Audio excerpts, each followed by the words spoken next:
बिस्मिल्लाहि मिनश शैतानिर रजीम बिस्मिल्लाहिर रहमानिर रहीम नुनज्जिलुल Kuranyi मिनाल मा'i ওয়া শিফা ওয়া রাহমাতুল লিল আলামিন। সকল প্রশংসা সেই রব্বুল আলামিনের, যে রব্বুল আলামিন আমাকে এবং সকল মানুষকে সৃষ্টি করেছে। সে রব্বুল আলামিনের প্রতি শুকরিয়া আদায় করি যে সকলেই বলি আলহামদুলিল্লাহ। প্রিয় দর্শক ভাই, আমি আজকে আপনাদের মাঝে একটি তদবির নিয়ে হাজির হয়েছি, জনশক্তি বৃদ্ধির তদবির।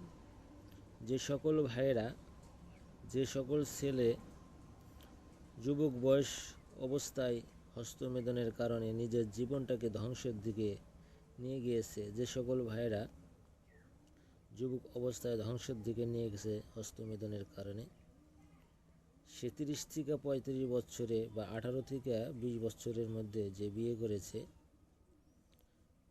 কিছু সময় দেখা গিয়েছে তার সংসার জীবন ভালো কাটছে, তারপরে আবার সংসার জীবনে খুব ফেতনা ফেসাদ সে ফিল করছে। যে সকল ভাইরা হস্তমেদনের কারণে তার লিঙ্গকে খুঁজে পাচ্ছেন না, হারিয়ে ফেলেছেন এবং এরকম হতাশ হয়ে গেছেন যে তাকে এখন তার বাপ মাও বিয়ে শাদী করাতে চায়, সে বিয়ে শাদী করে না, সে একাকিত্ব জীবনকে পছন্দ করে এবং সে একা একা থাকতে ভালোবাসে, সে একভাবে চলাফেরা করতে ভালোবাসে এবং সে সব সময় মনমরা গোমরাহির মতো হয়ে থাকে। কারণ হওয়াই স্বাভাবিক, কারণ সে তার যৌবনটাকে ধ্বংসের দিকে নিয়ে গেছে হস্তমেদনের কারণে। সেই সকল পাপী মানুষের জন্য আজকে এই তদবিরটি অত্যন্ত কার্যকারী। যে সকল মানুষ, যে সকল ছেলে এবং বয়স্ক মানুষ, বৃদ্ধ পর্যন্ত যারা এই হস্তমেদনের লিপ্ত থাকেন, তারা এই কাজটা আপনারা করবেন, করলে আপনাদের অনেক ফায়দা হবে। আর যে সকল পাপী লোক হস্তমেদন করতে করতে তার জীবনটাকে ধ্বংসের দিকে নিয়ে গেছে এবং তার জীবনের এখন সুখ বলতে কোনো কিছু নাই, সেই সকল পাপী লোক আল্লাহর কাছে তওবা করে এই আমলটা যেন করে। আমি আজকে এই জন্যে আপনাদের মাঝে নিয়েছি, এই রোগটা প্রায় শত শত মানুষের মধ্যে বিদ্যমান রয়েছে। এটা রোগ বললে ভুল হবে, এটা আসলে নিজের কর্মের ফল। যে যেই কর্ম করেছে সে সেই কর্মের ফল পাবে। এইখানে আমি কিছু কোরআনের আয়াত আপনাদেরকে তুলে ধরলাম সরাসরি বই থেকে। আশা করি আপনারা এই আয়াত সম্পূর্ণ পড়ে সুন্দর করে পানির মধ্যে ফু দিয়ে এই আমলটা করে আপনারা খাবেন। খাইলে আপনাদের অবশ্যই 100% রেজাল্ট আসবে। আর এই আমল করতে আপনার ঘরে টাকা পয়সা লাগবে না, আপনি ঘরে মনের ইচ্ছা করলে করতে পারেন, না করলে নাও করতে পারেন। সেটা আপনার, যদি আপনার রোগ হয়ে থাকে বা এই সমস্যা হয়ে থাকে, তাহলে অবশ্যই আপনাকে করতে হবে। প্রথমে বিসমিল্লাহির রহমানির রহিম, কাফ হা ইয়া আইন সাদ হামিম আইন সিন কফ ইয়া হাইয়ুল কাইয়ুম ইয়া সামাদু।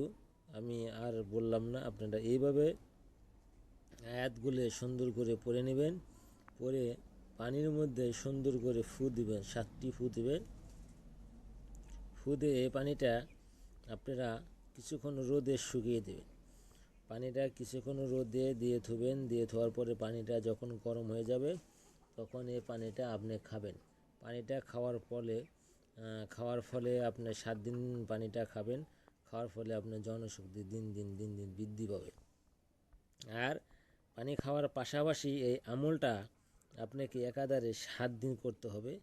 যে আমলটা আমি আপনাদেরকে সরাসরি বই থেকে দিচ্ছি, অবশ্যই বুঝতে পারছেন, আমলটা করার চেষ্টা করবেন, সেটা আপনাদের ব্যাপার। আমি আপনাদের এই যৌন রোগের সমস্যা থেকে মুক্তি পাওয়ার যে তদবির, সে তদবিরটি আজকে আপনাদেরকে আমি দিচ্ছি।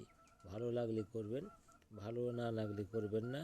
আল্লাহ তাআলার কোরআনের আয়াতের প্রতি যদি মানুষের ইকিন এবং বিশ্বাস থাকে, তাহলে ওই বাইটি করার চেষ্টা করবে এবং সে রোগ থেকে মুক্তি পাবে।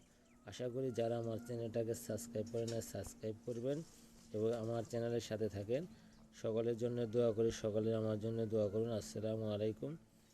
আমি নতুন ভিডিও পেতে চাইলে আমার চ্যানেলের সঙ্গে থাকেন এবং কমেন্ট এবং শেয়ার করেন, যাতে আমি আপনাদেরকে ভালো তদবির এবং ভালো ভিডিও দিতে পারি এবং বিভিন্ন সমস্যার সমাধানের জন্য তদবির আপনাদের মাঝে নিয়ে উপস্থিত হতে পারি, যাতে সকল মানুষ সকল বিপদ আপদ থেকে আল্লাহ তাআলা আপনাকে হেফাজত করে, সেই সকল তদবিরগুলো যেন আপনাদের মধ্যে আমি আনতে পারি। আসসালামু আলাইকুম।